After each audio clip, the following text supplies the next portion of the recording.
예전에 어쩌다 어른이라는 그 TV 강의 프로그램에서 아주대학교 심리학 교수인 김경일 교수가 강의한 것을 본 적이 있습니다. 관점의 차이에 대해서 강의를 했었는데요. 이 김경일 교수는 우리가 흔히 범하는 오류 중에 하나가 익숙한 것을 정답이라고 착각하는 거래요. 그러니까 무엇이 정답인가를 따질 때 우리는 일반적으로 익숙한 것을 선택한다는 것입니다. 낯선 것은 오답이라고 생각하는 경우가 많이 있다는 거죠. 그러니까 예를 들어서 시험 문제를 풀다가 찍을 때 우리 보통 뭘 찍습니까? 어디서 본 것 같은 거 찍거든요. 그러니까 생소한 것은 또 낯선 것은 오답이라고 생각하는 경우가 많고 익숙한 것을 정답이라고 생각하는 경우가 많다는 거예요. 이렇게 익숙한 것을 지향하는 인지적인 성향 때문에 관점의 차이가 많이 생긴다고 합니다. 그러니까 사람들마다 자기의 상황이나 환경에 익숙한 대로 생각을 하고 선택을 하기 때문에 이런저런 거에 있어서 관점의 차이들이 생긴다는 것이죠. 그러면 이러한 관점의 차이가 생겼을 때 얼른 자신의 잘못을 인정하고 그 정답으로 선회하면 되는 거 아닙니까? 근데 일반적으로는 이게 더 어렵게 잘 되지가 않는다고 그럽니다.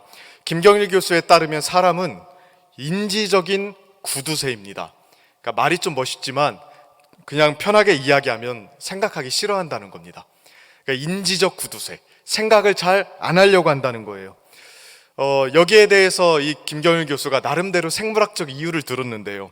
그러니까 뇌는 생각하면서 에너지를 쓰는데 생각의 양이 많아지면 많아질수록 그만큼 뇌가 에너지를 많이 쓰겠죠. 그래서 뇌가 생존을 위해서라도 한계 이상의 생각을 잘 안 하려고 한다고 합니다. 그러니까 물론 여러분들 설교 시간에는 인지적 구두쇠로 계시면 안 됩니다. 생존을 위해서라도 하나님 말씀을 잘 들으셔야 됩니다. 그러니까 이렇게 우리 뇌 자체가 뭔가 새로운 것 또 한계 이상의 것을 잘 생각하려고 하지 않는 성향이 있기 때문에 관점의 차이에 대해서도 쉽게 수정하려고 하거나 또는 자신의 잘못을 선회하려고 하는 일들을 제대로 하지 않는다는 것이죠. 그래서 이러한 관점의 차이 때문에 의견의 차이가 생기고 또 이러한 의견의 차이 때문에 여러 가지 갈등 관계가 생긴다고 이야기를 하더라고요. 우리는 오늘 본문에서요, 이러한 관점의 차이 때문에 생긴 갈등을 보게 됩니다. 바로 엘리야와 아합 사이의 갈등이죠. 3년 동안 비가 오지 않을 것이라고 폭탄 선언을 해버리고 사라져버린 엘리야와 그를 찾아서 3년 동안이나 이스라엘 곳곳을 샅샅이 뒤졌던 아합이 드디어 만나게 됩니다. 이 장면은 아마 성경에서 가장 긴장감 넘치는 장면 중에 하나일 거예요. 근데 이 두 사람이 만나자마자 불꽃 튀는 언쟁을 하기 시작합니다. 짧은 말들이 오갔지만요, 이 둘 사이에는 우리가 간과하기 어려운 굉장히 큰 차이가 있습니다. 자, 어떤 말들이 오갔습니까? 엘리야를 보자마자요, 아합이 이렇게 이야기합니다. 17절 말씀입니다. 같이 한번 읽어볼까요? 함께 읽습니다. 시작. 엘리야를 볼 때 이르되 이스라엘을 괴롭게 하는 자여 너냐? 엘리야를 향해서 뭐라고 이야기합니까? 이스라엘을 괴롭게 하는 자. 쉬운 말로 엘리야 당신 때문에 이스라엘이 이 지경이 되었다고 이야기하는 거예요. 근데 이 말에 대해서 엘리야는 뭐라고 이야기합니까? 엘리야가 말 한마디 지지 않습니다. 그대로 받아치면서 이렇게 이야기하죠. 18절 말씀, 우리 화면을 보고 한번 같이 읽어볼게요. 시작. 그가 대답하되 내가 이스라엘을 괴롭게 한 것이 아니라 당신과 당신의 아버지의 집이 괴롭게 하였으니. 아합의 말을 정면으로 반박합니다. 나 때문에 이스라엘이 이렇게 힘든 게 아니라 당신과 당신의 아버지 집 때문에 이렇게 된 것입니다. 참 흥미로운 현상 아닙니까? 같은 상황을 두고 완전히 다른 두 관점으로 지금 바라보고 있는 거예요. 실제적으로 현재 이스라엘은 굉장히 어려운 상황 속에 있었습니다. 3년 가까이 비가 오지 않았어요. 물을 구할 수가 없었다고요. 물이 없으니까 자연스럽게 정상적인 생활이 불가능했겠죠. 온 나라가 난리였을 것입니다. 비가 오지 않으므로 모든 사람이 힘들어한다는 것, 이거는 객관적인 사실이었어요. 팩트였다고요. 그런데 이 사실을 두고 누구 때문에 이렇게 되었느냐에 대해서는 아합과 엘리야가 완전히 관점을 달리합니다. 해석이 다릅니다. 그러니까 같은 그림을 보고 있는데 이 사람은 이렇게 해석하고 저 사람은 저렇게 해석하는 경우가 있잖아요. 마찬가지로 같은 역사적인 현상을 두고 아합과 엘리야가 완전히 다른 평가와 해석을 내놓고 있는 거예요. 아합은 엘리야 때문에 이렇게 되었다고 이야기하고요, 엘리야는 아합 때문에 이렇게 되었다고 이야기하는 겁니다. 우리도 살다 보면 이러한 상황을 맞이할 때가 종종 있습니다. 어떤 문제가 생겼을 때 그 문제에 대해서 모든 사람이 다 같은 의견을 말하는 것은 아니거든요. 어떤 사람은 이것 때문에 문제라고 이야기하고요, 어떤 사람은 저것 때문에 문제라고 이야기합니다. 이러한 날카로운 의견의 교차와 대립, 우리가 사는 세상이 정말로 많이 있는 일 아닙니까? 그러다 보니까 어떻게 보면 오늘 본문에 나오는 아합과 엘리야의 갈등, 그렇게 심각하고 유별난 상황이라고 볼 것도 아니라고 생각할 수도 있습니다. 우리도 자주 그렇지 않은가? 심지어 교회 안에서도 종종 이런 일이 있지 않은가? 이렇게 생각하고 넘어가 버릴 수도 있습니다. 그러나 그럼에도 불구하고 오늘 우리가 이 본문을 묵상하고 연구하면서 이 두 사람의 엇갈린 관점에 주의를 기울여야 되는 이유가 있습니다. 이 두 사람의 차이는요, 단순히 생각의 차이를 말해주는 것이 아니기 때문에 그랬습니다. 이 두 사람의 차이는 바알 숭배자와 하나님을 신앙하는 사람의 영적인 상태를 고스란히 보여주는 말들이에요. 그러니까 아합과 엘리야의 판단이 달랐던 것은요, 단순히 생각이 달랐기 때문이 아니에요. 단순히 정치적인 견해가 달랐기 때문도 아닙니다. 태어나고 자라온 환경이 달라서도 아니고요, 공부했던 배경이 달라서도 아닙니다. 논리를 쌓아가는 철학적 방식이 달랐기 때문도 아닙니다. 이 둘이 이토록 어긋났던 이유는요, 둘의 영적인 상태가 달랐기 때문에 그렇습니다. 한 사람은 바알 숭배자로서 이 현상을 바라보고 있고요, 다른 한 사람은 하나님을 믿는 사람으로서 이 현상을 바라보고 있었던 것입니다. 한 사람은 영적인 어둠 속에서 이 상태를 바라보고 있는 거고요, 다른 한 사람은 밝은 빛 가운데서 이 상황을 바라보고 있는 것입니다. 그러므로 우리가 본문을 통해서 주목해 봐야 될 것은 대화를 통해서 나타나는 이 두 사람의 영적인 상태예요. 둘 중에 누가 옳은 말을 하는가? 사실 이걸 따지는 것은 의미가 별로 없습니다. 여기에 대해서는요, 이미 답이 나와 있는 거 아닙니까? 엘리야의 이야기를 보면 처음부터 누가 옳은가에 대해서는 이미 답이 나와 있습니다. 16장에서 아합을 소개할 때 어떻게 소개했는지 혹시 기억나십니까?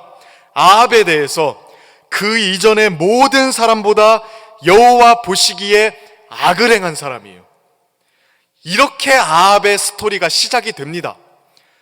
반면에 엘리야는 어떤 사람입니까? 하나님의 종이에요. 그러니까 둘 중에 누구 말이 옳은가는 물어볼 필요가 없죠. 처음부터 엘리야가 옳습니다. 아합의 이야기, 적어도 열왕기상에서는 옳은 소리를 하질 않아요. 이야기의 구조와 흐름상 엘리야가 무조건 옳다고요. 그러니까 우리가 여기서 주목해 볼 것은 둘 중에 누구 말이 옳은가 하는 게 아니에요. 이스라엘 역사에서 대표적인 우상숭배자요 배교자였던 아합의 말에서 나타나는 그의 영적인 상태를 우리가 봐야 되고요, 반대로 이 어두운 시대를 진리의 빛으로 비추었던 하나님의 선지자 말에서 나타나는 엘리야의 영적인 상태, 이 두 사람의 말을 통해서 우리는 이 두 사람의 영적인 상태를 볼 필요가 있습니다. 그리고 과연 건강하고 올바른 신앙의 관점과 영적인 상태란 어떤 것인지를 우리는 이 두 사람의 대화를 통해서 비교 분석해 볼 필요가 있는 겁니다. 먼저 여러분 아합의 모습을 한번 보실까요? 자, 아합은 전형적으로 우상숭배자, 악한 사람, 영적으로 어둠 속에 있는 사람의 모습을 보여주죠. 자, 아합이 어떻게 합니까? 엘리야를 보자마자 현 상황에 대한 책임이 누구에게 있다고 이야기합니까? 엘리야에게 있다고 이야기를 하죠. 왜 이렇게 생각을 했을까요? 단순합니다. 아합이 추구했던 바알 숭배 프로젝트를 방해하는 사람으로서 엘리야가 등장했기 때문이에요. 열왕기상 21장 10절을 보면 아합이 엘리야를 향해서 대놓고 대적자라고 이야기합니다. 나의 대적자. 그러니까 아합에게 엘리야는 눈에 가시 같은 사람이었습니다. 자신의 중요한 정치적인 프로젝트를 대놓고 방해하는 사람이었습니다. 만약에 엘리야만 없었다면, 엘리야가 나타나서 가뭄을 선언하지 않았더라면, 하나님의 심판을 말하지 않았더라면 자신의 정치는 성공적이라고 생각했을지도 모릅니다. 자신의 모든 계획을 망쳐버린 엘리야. 그 엘리야 때문에 아합은 상황이 이 지경까지 되었다고 생각을 하는 거예요. 그래서 분노서린 말로 엘리야를 보자마자 엘리야 니놈 때문에 모든 것이 망쳤다, 이렇게 이야기하고 있는 것입니다. 여러분은 이 아합의 말에 대해서 어떻게 생각하십니까? 사실 저는 이 아합의 말을 생각하면서 아합이 왜 이렇게까지 고집을 부릴까라는 생각을 했습니다. 그러니까 아합의 말이 잘 이해가 되지 않았어요. 사실 상황이 이 정도까지 되었으면 어떻게 생각하는 게 맞을까요? 여러분 같으면, 여러분이 아합이라면 어떻게 생각하셨을 것 같습니까? 엘리야가 불쑥 나타나서 하나님의 이름으로 맹세하면서 내 말이 없을 때까지는 비도 이슬도 내리지 않을 거라고 이야기했습니다. 그러니까 바알의 죽음을 선언한 거거든요. 바알에게 사형 선고를 내리고 사라져버린 겁니다. 처음에는 웬 미친 사람이 나타나서 헛소리한다고 생각했을 거예요. 그런데 시간이 지나면 지날수록 진짜 비가 내리지 않는 거예요. 바알이 아무것도 할 수 없다는 게 점점 증명되고 있지 않았습니까? 아니, 바알이라는 신이 진짜 살아있기나 한 건지. 분명히 바알은 비를 내려주는 신이라고 생각하고 있었는데 선지자 말 한마디에 바알이 꼼짝을 못하잖아요. 그러니까 이런 상황을 보면 누구든지 야, 이거 바알 살아있는 거 맞나? 진짜 우리가 제대로 믿고 있는 건 맞나? 그렇게 생각하는 게 맞는 거 아닙니까? 이런 상황 같으면 여러분들 어떻게 생각할 거예요? 이 정도가 되면 자신이 틀렸다는 걸 수긍하지 않겠어요? 아, 엘리야가 섬기는 하나님이 진짜 있구나. 바알이 아니라 하나님이 다스리나 보다. 이거를 깨달은 시점이 지금 이 시점입니다. 물 한 방울 구할 수 없어서 허덕이는 이 시점에 바알이 깨달아야 되는 것은 바로 하나님이라는 분이 진짜 계시구나, 바알은 가짜 신이구나, 이거 깨달아야 됐거든요. 근데 아합이요, 이 깨달음이 없어요. 현재 아합이 가지고 있는 영적인 어두움이라는 게 바로 이런 것입니다. 깨달음이 없는 것입니다. 크게 두 가지에 대한 깨달음이 없어요. 첫 번째로는요, 하나님에 대한 깨달음이 없습니다. 누가 봐도 지금 하나님이 역사하고 계시고요, 누가 봐도 하나님의 말씀이 진리인데 이거 보지 못하는 겁니다. 분명히 역사적 현실 속에서 객관적으로 하나님이 살아계시는 게 나타났거든요. 근데 그거를 보고서도 알지 못하는 것입니다. 마땅히 하나님을 인정해야 될 때가 되었는데도 하나님에 대해서 아무런 깨달음이 없는 상태. 이게 아합이 가진 영적인 어두움이고요. 두 번째로는요, 자신에 대한 깨달음이 없어요. 자신이 절대 잘못했다고 생각하지 않습니다. 그러니 회개가 없죠. 하나님 앞에서 자신의 잘못을 인정하고 돌이켜야 되는 시점 아닙니까? 그런데 하나님이 어떤 분인지 깨닫지 못하니까 아합의 인생 속에서는 회개의 눈물이 없습니다. 하나님을 인정하는 것이 없고, 첫 번째로. 두 번째로는 자신의 잘못을 아는 것이 없고, 이것이 영적으로 어둠 속에 있는 사람들의 전형적인 특징이에요. 그들은 곧 죽어도 하나님을 인정하지 않고 자기 고집을 주장합니다. 곧 죽어도 자기 옳음을 포기하지 않고요, 회개하지 않습니다. 심지어 하나님의 말씀을 이용해서라도 자신의 옳음을 증명하고 싶어 하죠. 하나님이 어떤 분이시고 우리가 어떤 상황이 있는지 충분히 깨달음을 줄 수 있는 상황을 열어주셨는데도 절대 깨닫지 않습니다. 아합만 지금 이런 모습을 하고 있는 것이 아닙니다. 성경 곳곳을 보십시오. 어둠 속에 있었던 모든 사람들이요, 다 이와 같은 모습들을 기본적으로 가지고 있어요. 노아 시대의 홍수와 함께 멸망했던 사람들을 생각해 보십시오. 그들이 어떻게 했습니까? 멸망의 증거를 보면서도 깨닫지를 못합니다. 이스라엘 백성들이 출애굽할 때 바로도 그러지 않았습니까? 10가지 재앙을 보면서 그는 오히려 자신의 마음을 강팍하게 만들었다고요. 광야에서 원망과 불신으로 죽은 이스라엘 백성들 역시 마찬가지였습니다. 그 놀라운 기적을 보고서도 하나님을 인정하지 않았습니다. 사사시대의 그 타락한 시대를 살던 사람들은 어땠습니까? 하나님의 구원을 반복적으로 경험했음에도 불구하고 깨닫지 못해서 반복적으로 타락했습니다. 이스라엘의 수많은 왕들과 백성들도 마찬가지였죠.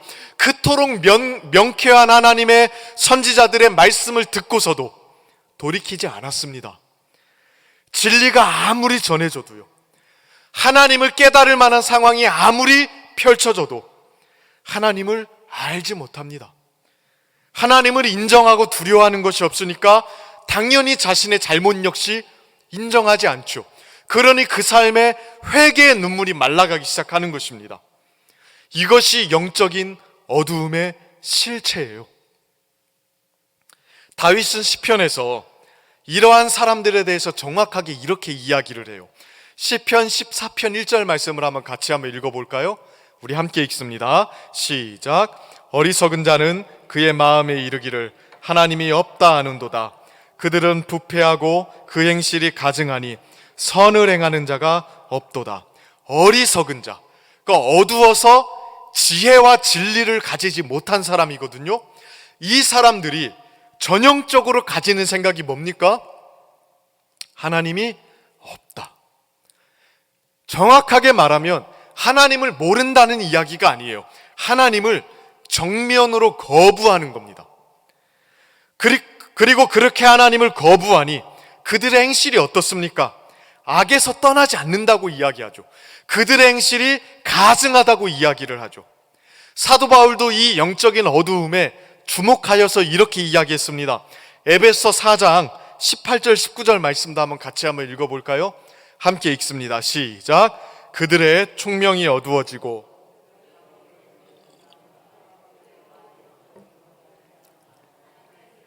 떠나 있도다.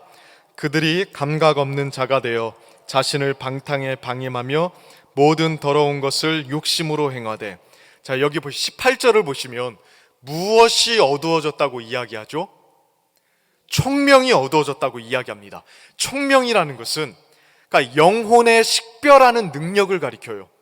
판단 능력이라고 우리가 보통 이야기하는 거죠. 그러니까 우리의 생각으로 하여금 무엇을 받아들이고 무엇을 거부할지를 선택하도록 해주는 분별력, 이거를 총명이라고 이야기합니다. 근데 이 총명이 어두워지니까 무엇이 옳은지 무엇이 그른지를 분별할 수가 없는 거예요. 분별할 수가 없는 거예요. 옳고 그름이 분별되지가 않는 겁니다. 그래서 자연스럽게 뭐가 생기냐면 진리에 대한 무지함이 생겨요. 그러니까 무엇이 진리이고 무엇이 거짓인지, 무엇이 옳은 것이고 무엇이 잘못된 것인지를 분별하는 총명이 흐릿해지니까 자연스럽게 진리에 대한 무지함이 생기고, 진리에 대해서 무지하니까 생명의 근원이신 하나님으로부터 점점점 멀어지게 되는 겁니다. 그리고 이렇게 하나님의 생명에서 멀어지니까 자연스럽게 온갖 방탕함의 자신을 방임하게 된다고 이야기를 하죠. 이것이 사도 바울이 봤던 영적인 어두움의 실체입니다. 이 모습은 특별한 사람들만의 모습이 아니에요. 성경은 우리가 예수 믿기 전에 다 이 상태 속에 있었다고 이야기합니다. 그리고 심지어 예수를 믿고 나서도요, 얼마든지 이와 비슷한 상태로 어두워질 수 있다고 이야기하거든요.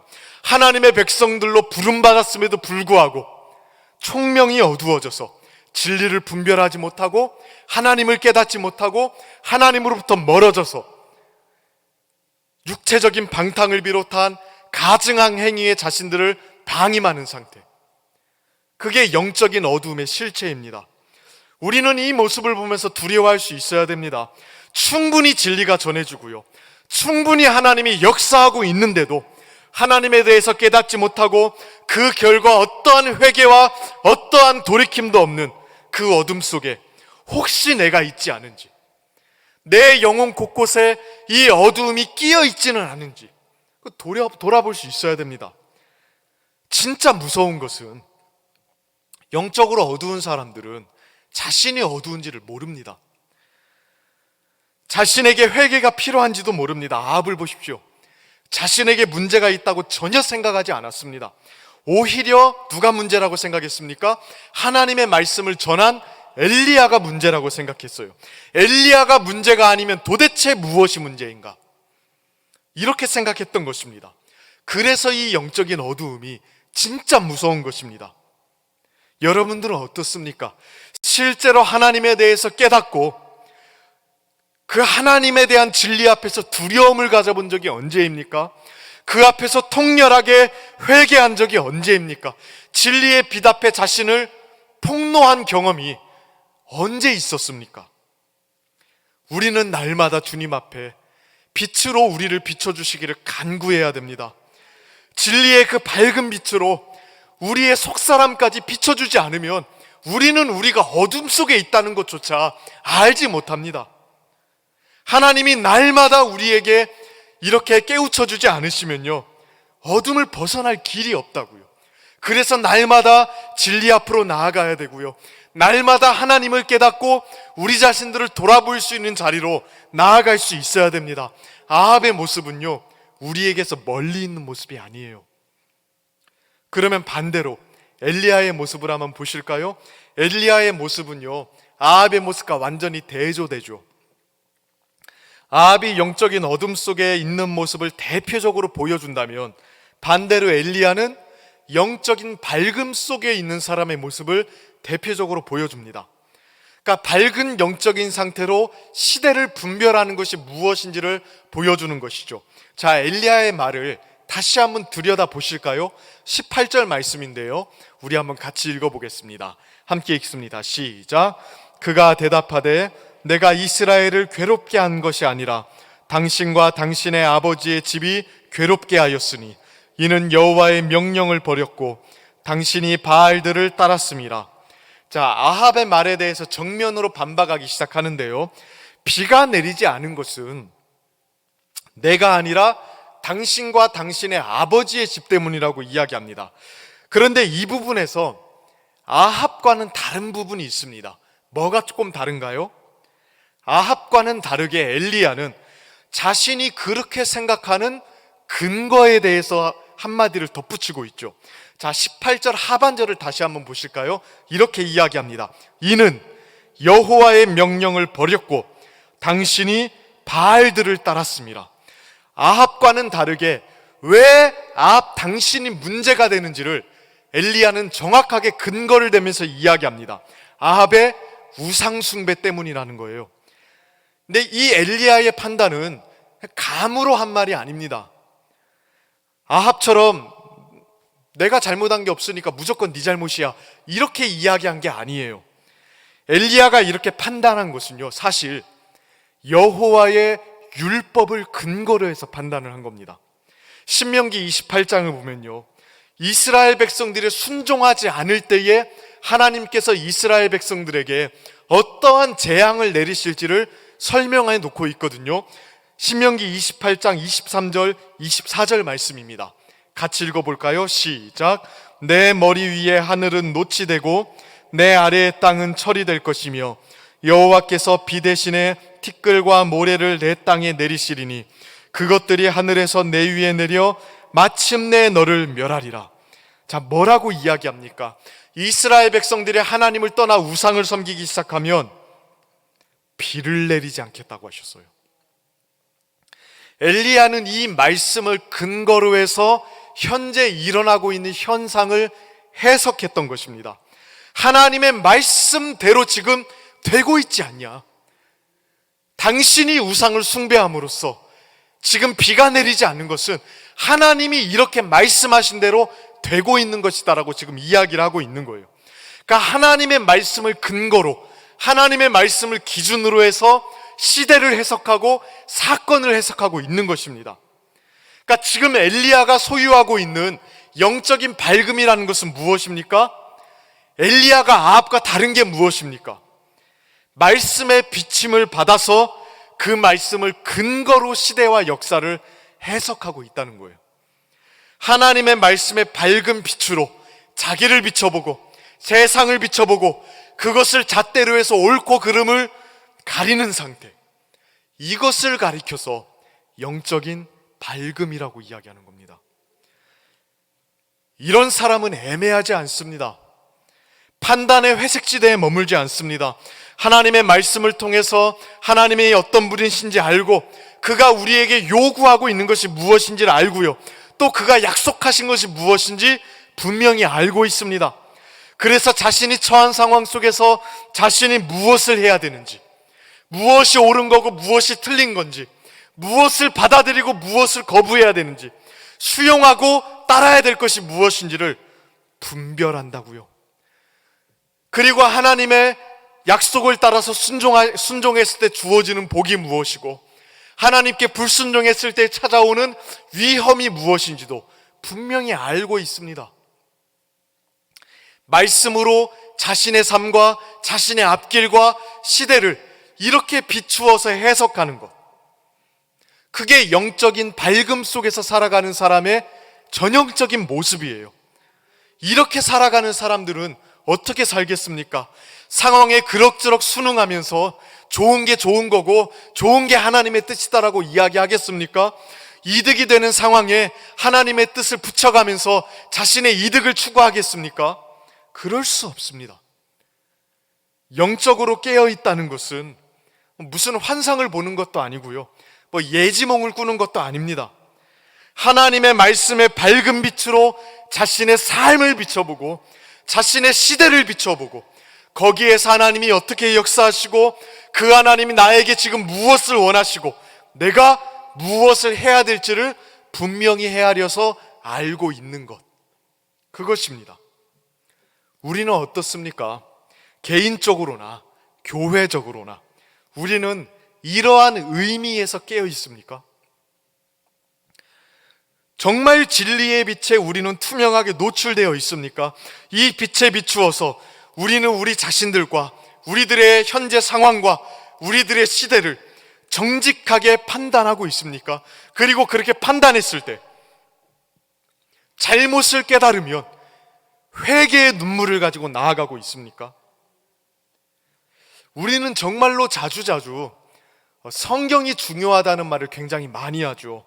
성경 중심으로 가야 된다, 이 이야기를 적어도 개신교에 다니는 사람들이, 속해 있는 사람들이라면 굉장히 자주자주 이야기합니다.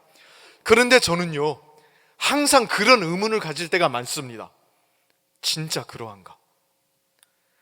진짜 실제적으로 성경이 우리의 중심인가? 이념이나 슬로건이나 구호나 심지어 신학은 성경적인데 실제의 우리의 생각과 판단과 선택, 그 모든 것이 진짜로 성경에 투명하게 비침을 받고 지배를 받고 있는가? 진짜로 그러한가?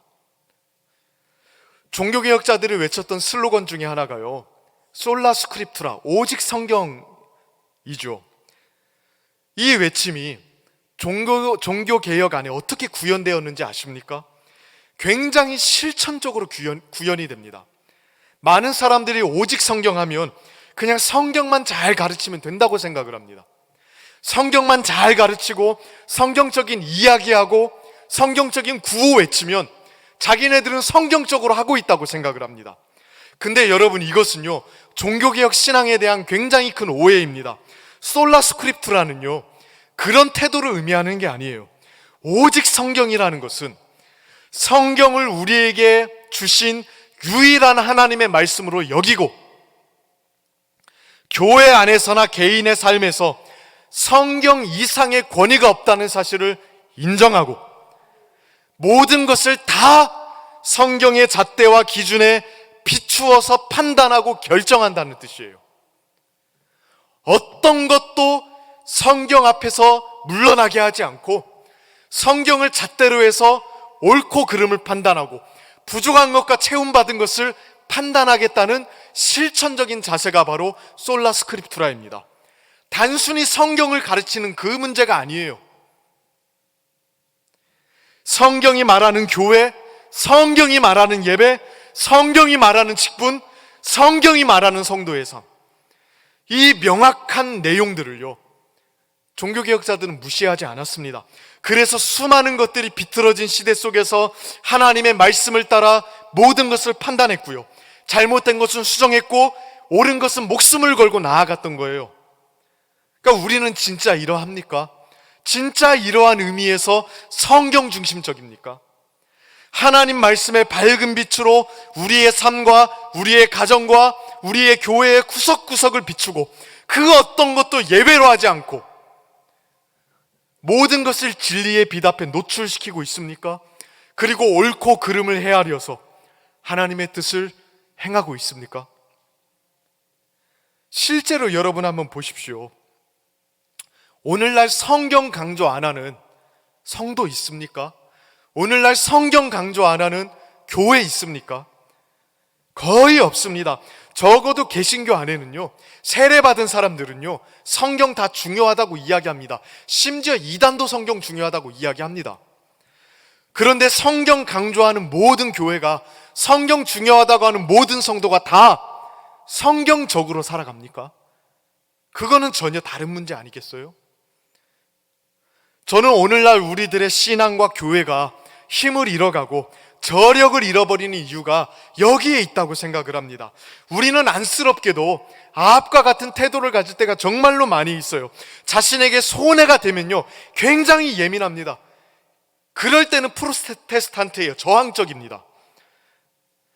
그게 진짜 하나님의 말씀에 부합하는지는 언제나 두 번째로 중요한 사안이 되죠. 첫 번째는 아니에요. 항상 우리가 정말로 중요하게 생각하는 것은 자주자주 우리에게 무엇이 이득인가, 이것을 방해하는 대적자가 누구인가, 엘리야인가? 그럼 엘리야조차도 대적자로 삼을 수 있다는 그 태도, 이런 것들이 오늘 우리가 가지고 있을 수 있는 영적인 어두움이 될 수 있다는 것을 우리가 경각심을 가지고 있어야 됩니다. 그 제네바에 가면, 저는 가보지는 않았습니다만, 제네바 공원에 가면 종교개혁자 4사람의 동상이 있다고 그래요. 아마 좀 이 동상의 사진을 본 적이 조금 있으실 겁니다. 그 사진을 좀 띄워주시겠어요? 예, 이 동상입니다. 파렐, 칼빈, 베자, 낙스, 이 4사람입니다. 대단한 사람들이죠. 파렐은 칼빈의 영적인 아버지였고요, 칼빈은 우리가 말 안 해도 알죠. 종교개혁 신학을 정립했던 사람이고요, 베자는 칼빈의 제자입니다. 그리고 존 낙스는 칼빈에게서 수학한 이후에 스코틀랜드 장로교를 건설한 사람입니다. 이 4사람이 동상이 있는데요, 이 4사람의 동상 한 구석에 라틴어로요, 이렇게 써 있어요. 포스트 테네브라스 룩스. 한국말로 번역하면 어둠 후에 빛이 오리라. 포스트 테네브라스 룩스, 어둠 후에 빛이 오리라. 어둠이 아무리 짙게 깔려 있어도 빛이 오면 자연스럽게 어둠은 물러가는 것이 아니겠습니까? 그들은 진리의 빛을 붙잡고 있었어요. 진리의 빛을 가지고 앞으로 나아가면 어둠은 사라질 거라고 믿었습니다. 이 포스트 테네브라스 룩스라는 말은요, 사실은 이 종교개혁자들이 처음 사용한 말은 아니었습니다. 종교개혁이 일어나기 400년 전에요, 그 피에르 왈도라는 사람이 사람을 중심으로 형성된 왈도파라는 그 조그마한 수도원적 공동체가 있었습니다. 근데 이 조그마한 수도원적 공동체 안에 성경으로 돌아가야 된다는 정신이 싹트고 있었어요. 이 사람들은 이탈리아의 외진 골짜기에서 그냥 자기네들끼리 저항정신을 가지고 박해를 피해서 신앙생활하고 있었던 사람이거든요. 근데 이 사람들이 자주 이렇게 이야기했습니다. 룩스 앤 테네브라스, 어둠 속의 빛이란 뜻입니다. 자신들을 가리켜서 어둠 속의 빛, 중세의 그 어둠 속에, 그 이탈리아에 그 찾아가려면 온갖 골짜기로 다 가야 된대요. 근데 그 골짜기 있으면서도 우리는 어둠 속의 빛이다. 이 정신이 마치 지하수처럼 면면이 역사 밑면에 흐르다가 종교개혁 루터와 칼빈 시대에 그게 분출된 거예요. 그래서 어둠 후에 빛으로 바뀐 것입니다. 저는 우리가 이 진리의 빛을 잘 붙잡고 있었으면 좋겠습니다. 시대를 말씀의 빛으로 해석하고 진단했던 그 한 사람 엘리야 때문에요, 아합의 시대는 멸망으로 치달리지 않았습니다. 하나님은 진리의 빛을 들고 서 있는 그 한 사람을 사용하셔서 그 시대에 하나님의 영광을 드러내셨죠. 엘리야는 말 그대로요, 룩스 앤 테네브라스, 어둠 속의 빛이었어요. 오늘날 주님께서 우리에게 원하시는 것은 다른 게 아니에요. 어둠 속의 빛. 세상이 아무리 어두워도 교회는 진리의 빛으로 남아 있어야 됩니다. 내가 처해 있는 일터가 아무리 어두워도 나는 룩스 앤 테네브라스, 어둠 속의 빛으로 있어야 되는 겁니다. 그때에 어둠 후에 빛이 오리라고 우리가 이야기할 수 있는 거예요. 만약에 우리가 이 빛을 놓아버리면, 진리의 빛으로 우리 자신들과 우리가 속한 모든 공동체들을 잘 판단하고 잘 비춰보고 진리의 부합과 계속해서 교정해 나가는 일을 포기한다면 빛은 꺼지고 말 겁니다. 빛은, 이 진리의 빛은 성경을 배운다고 얻는 게 아니고요, 진리의 빛에 부합하게 실천적으로 이동하고 움직이는 사람들에 의해서만 빛이 나는 거거든요. 우리 성도님들 안에 이 진리에 대한 열망이 있기를 축복합니다. 내 삶을 하나님의 진리의 빛으로 비춰보고 내가 속한 가정과 교회 공동체를 하나님의 진리 앞에 투명하게 세워보고 또 우리가 속한 시대를 하나님의 말씀으로 여과시켜서 진짜 우리가 어떻게 살아야 되는지를 분명히 알고 한 걸음을 내딛더라도 밝은 빛 가운데 내딛게 되는 일들이 있기를 축복합니다. 그때 우리 성도님들을 세상의 빛으로, 우리 교회를 이 땅의 빛으로 주님께서 세우실 줄로 믿습니다. 우리 이 시간 함께 같이 기도하도록 하겠습니다. 이 시간 기도할 때에 하나님, 어두움의 시대에 엘리야 한 사람, 그 사람을 룩스 앤 테네브라스, 어둠 속의 빛으로 삼으셔서 그 사람을 통해서 시대를 조명하게 하시고 그 사람을 통해서 진리가 전해지도록 하셨습니다. 하나님, 지금도 그러한 사람들을 찾는 줄로 믿사오니 하나님, 우리가 또 우리 교회가 어둠 속의 빛으로서 하나님 앞에 설 수 있게 하옵소서. 그리고 이 어둠 속의 빛으로 서기 위해서 하나님의 진리를 집요하게 붙들고 그 하나님의 진리에 실천적으로 우리 자신들을 부합시켜서 정말로 진리를 따라 의미 있는 발걸음들을 향해 나아갈 수 있도록 해달라고. 혹시나 하나님, 우리 마음속에 어두움이 있진 않습니까? 말씀을 들어도 하나님에 대해서 깨닫지 못하고 우리 자신들을 돌아보지 못하고 있는 것은 아닙니까? 하나님, 우리를 불쌍히 여겨주셔서 우리를 밝게 비춰주셔서 이 어두움을 떨쳐버리고 진리의 빛 가운데로 나아갈 수 있도록 해달라고 우리 이 시간 주여 한번 간절하게 부르짖으며 하나님께 나아가도록 하겠습니다. 주여, 살아계신 하나님 아버지, 감사합니다. 오늘 또 하나님 주님의 은혜 가운데 나아갑니다. 주님, 우리를 붙들어 주시고 이끌어 주옵소서. 하나님, 룩스 앤 테네브라스, 그 개혁자들이